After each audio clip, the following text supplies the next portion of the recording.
जब मैं भूला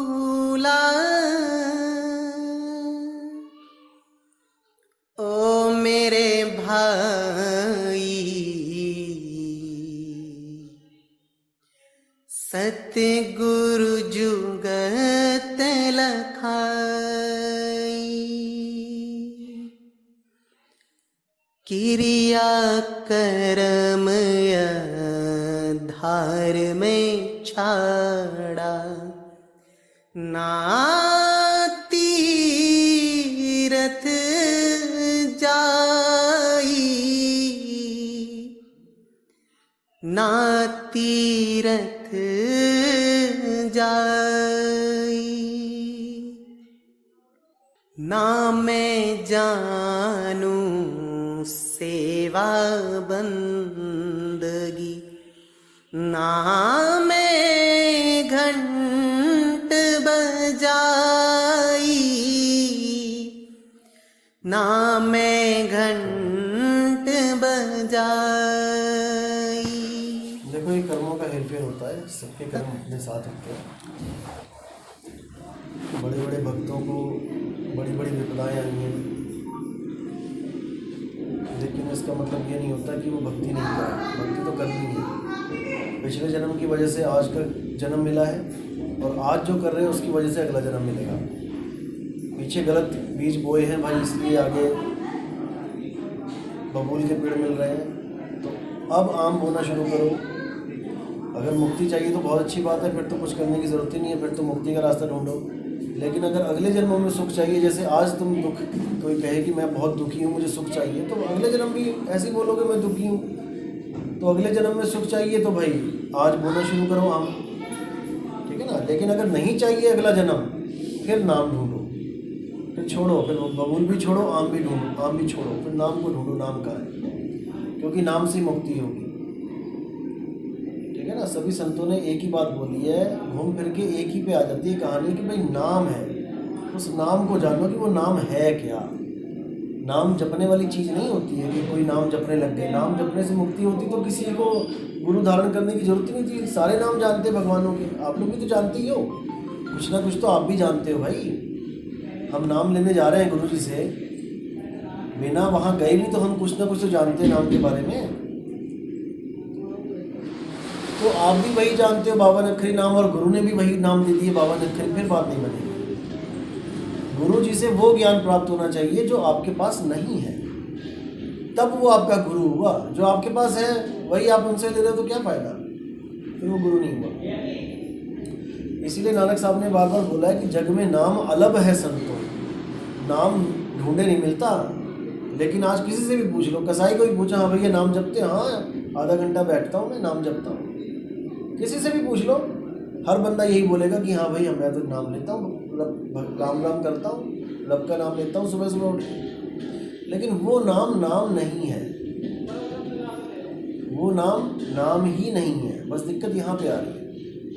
कोई सुबह सुबह उठ के चीनी चीनी जपे आधा आधा घंटा, उससे उसका मुंह मीठा होने वाला नहीं है, क्योंकि वो एक बनावटी नाम है जो हमने रख दिया उसका नाम चीनी। हमने उसका नाम चीनी रखा है। कहीं और चले जाओ वो शुगर लेके बैठा है, शुगर नाम रख के बैठा है। कहीं और चले जाओ वो मीठा बोल रहा है।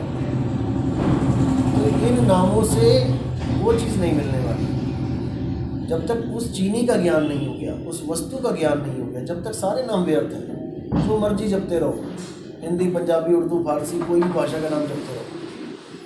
नाम असल में क्या चीज़ है? नाम वो है जिसके द्वारा आप प्रकाशित हो, जिसके द्वारा आप हिल रहे हो, चल रहे हो, खा रहे हो, पी रहे हो।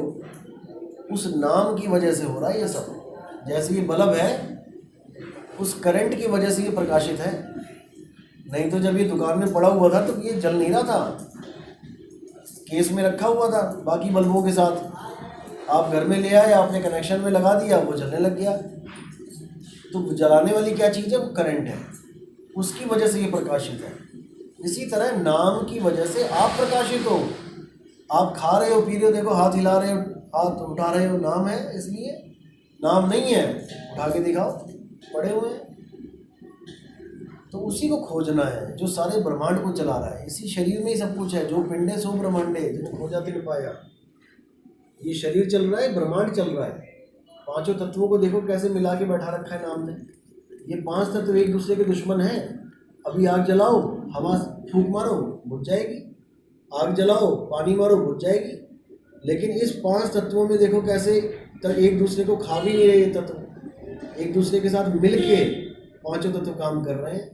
और जिस दिन ये नाम हट गया, निकल गया, उस दिन ये पांचों एक दूसरे के दुश्मन हो जाएंगे, खत्म कर देंगे एक दूसरे को, मिट्टी में मिल जाएंगे। तो वो है नाम, जिसकी वजह से ये आवाज़ निकल रही है, ये सारे शब्द निकल रहे हैं। जितने नाम आप बोल रहे हो, उस नाम की वजह से ये नाम बोल पा रहे हो। वो नाम नहीं तो ये नाम भी नहीं, वो शब्द नहीं तो ये शब्द भी नहीं। इसीलिए बोला हम हैं शब्द, शब्द हम माही, और शब्द से भिन्न और कछु नाही। शब्द न बिन से देही, कहे कबीर हम शब्द सदे। कि वो शब्द की ताकत से सारे शरीर चल रहे हैं। क्या राम जी, क्या कृष्ण जी, क्या हनुमान जी, क्या हम सब के सब शब्द से चल रहे हैं। लेकिन हम लोग उनके शरीरों को पकड़ के बैठ गए। बस गलती यहाँ पे हो रही है। इतना ज्ञान तो कृष्ण जी ने बता दिया गीता में कि हे अर्जुन, तू और मैं आत्मदेव हैं, हम शरीर नहीं हैं। और शरीरों पे हमने लिप्त भी नहीं होना है। हमने शरीरों की पूजा नहीं करनी है। अध्याय 7वां देखो, उसमें बिल्कुल साफ लिखा है कि पितरों की पूजा भी नहीं करनी है। जो पितरों की पूजा करेगा वो पितरलोक को चला जाएगा। देवताओं की पूजा नहीं करनी है। जो देवताओं की पूजा करेगा वो देवलोक को चला जाएगा, यानी स्वर्ग में चला जाएगा। और जो भूतों की पूजा करेगा वो भूतों के यहाँ जन्मेगा। ये तीनों ही मुझे प्राप्त नहीं कर सकते। बिल्कुल क्लियर 7वां अध्याय, कोई पढ़ के सुनाता ही नहीं है। क्यों? क्योंकि देवी देवता छूट जाएंगे। वहाँ पे लगेगा कि हम हिंदू धर्म के खिलाफ बात कर रहे हैं, जबकि कहाँ लिखा है? गीता में लिखा है, जो हिंदू धर्म का सबसे उच्चतम ग्रंथ है, सबसे पवित्र ग्रंथ उसी को माना जाता है। कचहरी में, कोर्ट में वेद नहीं रखे गए कि वेदों पे हाथ रख के कसम खाता हूँ। गीता रखी गई है वहाँ पे। मैं गीता पे हाथ रख के कसम खाता हूँ। क्यों? वेदों को इतनी मान्यता नहीं दी, गीता को दी गई है। क्यों? क्योंकि गीता सार है, हिंदू धर्म का, सनातन धर्म का सार है। और जो उस सार के कहे अनुसार भक्ति आचरण नहीं करता, उसको क्या बोला गया है? वो पाखंड में है, उसका कुछ नहीं हो सकता बेचारे का। तो अर्जुन को बिल्कुल साफ मना किया कि किसी देवी देवता की पूजा नहीं करनी है, ना ही उनका कोई प्रसाद खाना है। क्योंकि आस्था से प्रसाद खाओगे। जब आस्था, अभी कोई मुल्ला जी आ जाए एकदम, लो भैया हमारी मस्जिद का प्रसाद, खा लोगे क्या? नहीं खाओगे, क्योंकि आस्था ही नहीं है। लेकिन हिंदू धर्म को अपना के बैठे अभी कोई आ जाए, जी माता जी का प्रसाद है, लाओ जी, बन गई ना आस्था। तो वहाँ पर साफ बोला कि जो देवताओं की पूजा करते हैं, अर्थात देवताओं में आस्था रखते हैं, देवताओं का प्रसाद खाते हैं, वो देवलोक को जाते हैं। हे अर्जुन, वो मुझे प्राप्त नहीं कर सकते, मुझे कभी प्राप्त नहीं कर सकते वो। क्यों? क्योंकि मैं देवता नहीं हूँ। क्योंकि मैं देवता ही नहीं हूँ। क्यों? देवता क्या होता है? शरीरों के नाम ही देवता है। आप किसी भी देवता का नाम लोगे, उसका शरीर सामने आ जाएगा, राम जी, कृष्ण जी, हनुमान जी, जो भी हैं। लेकिन मैं देवता हूँ ही नहीं। उन्होंने अपने आप को एक जगह भी देवता नहीं बोला, लेकिन हम लोग कृष्ण जी को देवता के रूप में ले लेते हैं, ये भी देवता ही हैं। जबकि कृष्ण जी क्या हैं उस वक्त? ब्रह्म है। क्यों? ब्रह्म ज्ञान दे रहे हैं वो। देवता कभी ब्रह्म ज्ञान नहीं दे सकता, ब्रह्म ज्ञानी ही ब्रह्म ज्ञान देता है। उन्होंने साफ बोला है, हर जगह उन्होंने बोला कि मैं शरीर नहीं हूँ, तू भी शरीर नहीं है। फिर कौन है वो? उनकी अवस्था बदली हुई है भाई, जीव अवस्था से ऊपर उठ गए हैं, वो ब्रह्म तक पहुँच गए हैं। लेकिन पार ब्रह्म की बात नहीं कर पाए, क्योंकि वहाँ पर सारा कुछ ही जीरो हो जाता है। फिर वहाँ पर ओम भी खत्म हो जाता है। लेकिन गीता में ओम का जिक्र आता है कि ओम जपो, ओम जपो। जब पार ब्रह्म की अवस्था आती है तो ओम भी खत्म हो जाता है। कबीर साहब कहते हैं कि ओंकार निश्चय भया सो करता मत जान, साचा शब्द कबीर का पर्दे में पहचान। तो वो बात ही अलग चल पड़ती है, उसी को जानना है बस, और कुछ नहीं करना है। क्यों? ओम से ऊपर क्या है? ओम से ऊपर आत्मदेव है। क्योंकि जो चीज़ बोली जा रही है, मैंने बोला ओम, जो चीज़ बोली जा रही है वो क्रिएट हो रही है, और जो चीज़ क्रिएट हो रही है उसको क्रिएट करने वाला उससे बड़ा है, आत्मदेव ओम से बड़ा है, लेकिन दुनिया समझ नहीं पा रही। यहाँ तक कि गुरु ग्रंथ साहब ने भी, कबीर साहब ने बोला, ओंकार आदि मैं जाना और लिखे और मेटे ताही ना माना। ओंकार लखे जो कोई, तो उसको जानना पड़ेगा कि वो है क्या वस्तु। आत्मदेव से ऊपर की कोई वस्तु नहीं है, और आत्मा में ही परमात्मा का वास है। आत्म में राम, राम में आत्म, चीनस गुरमुख विचारे। लोग, जब मैं कहता हूँ कि आत्मा में राम है, तो लोग समझ नहीं पाते। वो सोचते हैं कि ये जीवात्मा की बात कर रहा है, ये जीवात्मा को परमात्मा बता रहा है। ऐसा नहीं है। जीवात्मा अलग है, शुद्ध चैतन्य स्वरूप आत्मा अलग है। वो हमारा अपना स्वरूप है, वो आपका भी स्वरूप है, वो मेरा भी स्वरूप है, वो परमात्मा का भी स्वरूप है। वो एक ही है, उसमें दो नहीं कह सकते हम लोग। जैसे किरणें अलग अलग हैं, किरण अलग अलग है, कोई पानी में गिरी, कोई पहाड़ पे गिरी, कोई नाले में गिरी, कोई कहीं गिरी, उसके हिसाब से उसने देह धारण कर ली। लेकिन जो सूरज है वो सबका एक ही है। कोई किरण ये नहीं कह सकती कि मेरा अस्तित्व सूरज से है, तेरा नहीं है, सबका उसी से है। इसीलिए बोला, एक कहो तो है नहीं, दो कहूँ तो गारी, और जैसा है तैसा कहूँ, कहे कबीर विचारा। जिसकी अवस्था जहाँ तक की है वहाँ तक की बात करो। जब तक उसको नहीं प्राप्त किया, जब तक आप दो हो, एक आप हो जिसको ढूंढने वाले, और एक वो जिसको आप ढूंढना चाहते हो, मिलना चाहते हो। लेकिन जब आप उससे मिल गए, फिर वहाँ पे दो नहीं रहे, फिर आप एक हो जाते हो। ये तब समझ में आएगा जब आप उस चीज़ को अनुभव कर लोगे। अगर आपने उसको अनुभव कर लिया, फिर आप दो नहीं रहे। तो कहते लाली मेरे लाल की जित देखूं तित लाल, लाली देखन मैं गई, मैं ही हो गई लाल।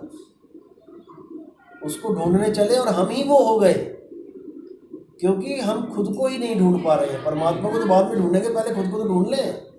हम इस भूल भलैया में भूले हुए हैं अपने आप को। हर बंदे को पता है कि मेरे अंग कहाँ कहाँ पे हैं, आंखें कहाँ हैं, कान कहाँ हैं, बाल कहाँ हैं, गाल कहाँ है, सब पता है। अब पूछो आत्मा कहाँ है, कंफ्यूज।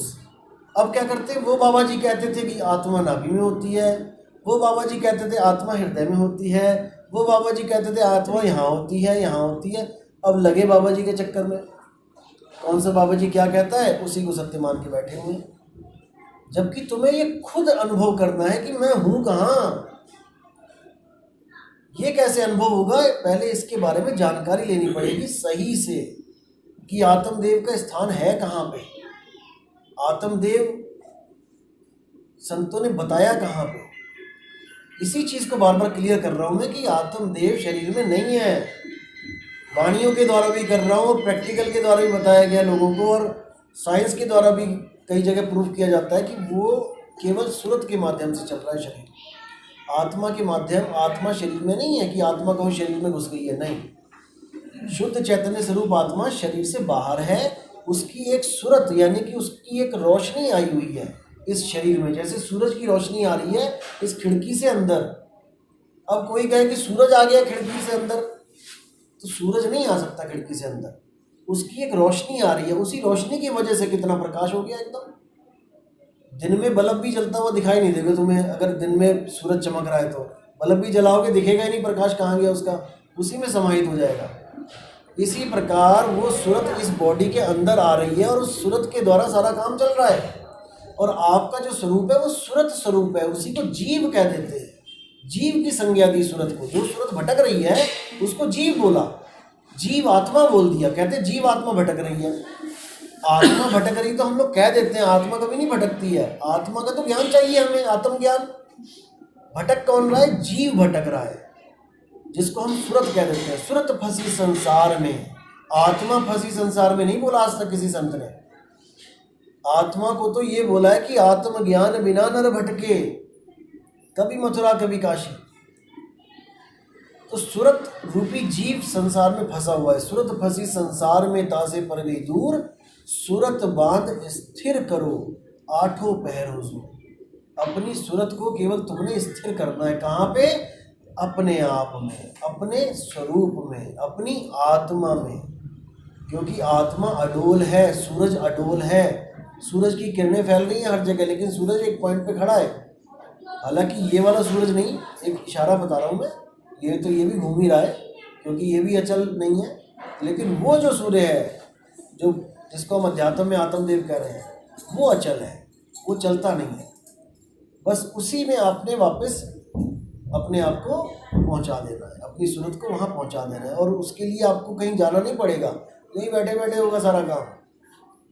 जैसे आप इधर को देख रहे हो तो इधर देखने के लिए आपको पैर नहीं हिलाने पड़ेंगे, बस आपको गर्दन घुमानी है, यानी आपका इधर से ध्यान हटा के इधर घुमा देना है, और हिलना नहीं है, हिलना नहीं पड़ेगा आपको। अखा आवाज जो वेखना बिन करना सुनना, पैरा आवाज जो चलना, इधर से गर्दन इधर घुमा दी, ध्यान हटा दिया, बिना पैरों के पहुंच गए। तो यही बुल्ले शाह के गुरुजी ने बोला, बुल्ले शाह गए गुरुजी के पास कि गुरुजी मुझे रब चाहिए, अल्लाह चाहिए, वाहिगुरु चाहिए, कैसे मिलेगा? सुना है बहुत मुश्किल है, जल्दी नहीं मिलता। वो कहते बुल्ले रब दा की पाना, ऐथे पुटना ऐथों लाना, यानी कह रहे बुल्ले कि रब का क्या पाना, परमात्मा को पाना, कोई पाना है क्या? इधर से उठाना है उसको और इधर लगाना है, किसको? अपने ध्यान को, बस अपने ध्यान को करना है और कुछ नहीं है, सारा खेल ध्यान का है। धुन में ध्यान, ध्यान में जाना, गुरुमुख अकट कहानी। वो जो धुन है जिसकी वजह से ये सारी धुनें निकल रही हैं, सारे नाम निकल रहे हैं, सारे ग्रंथ, सारी पोथियाँ निकल रही हैं, उस असली धुन को पकड़ लो बस। और वो असली धुन कहाँ है? वो विदेही है, वो कान बंद करके नहीं मिलने वाली। कान बंद करने का मतलब इस शरीर के अंदर नहीं है, वो इस शरीर के अंदर जो आवाज़ें चल रही हैं वो उनको ऐसा मानो जैसे तुम कुएं के ऊपर खड़े होके ओए बोलते हो, तो कुएं में से भी एक आवाज़ आती है ओए, लेकिन जो कुएं से आवाज़ आ रही है वो असत्य है, वो प्रतिबिंब है। अगर ऊपर वाले ने नहीं बोला तो नीचे से आवाज़ नहीं आ सकती। बस हम ऊपर वाले को नहीं जान पा रहे हैं, हम नीचे से जो आवाज़ वाइब्रेट होके आ रही है टकरा के, हम उसको सत्य मान के बैठे हैं। बस यहीं पे भूल हो रही है। ऊपर वाले को पकड़ लेना है, नीचे वाला खत्म। इसी को बोला एक लखाए और एक छुड़ाए। जो नकली आवाज़ें हैं उसको छुड़वा दे, तत्वों की धुनों को छुड़वा दे, अनंत नाथ को छुड़वा दे और उस सार शब्द का लखाव करा दे।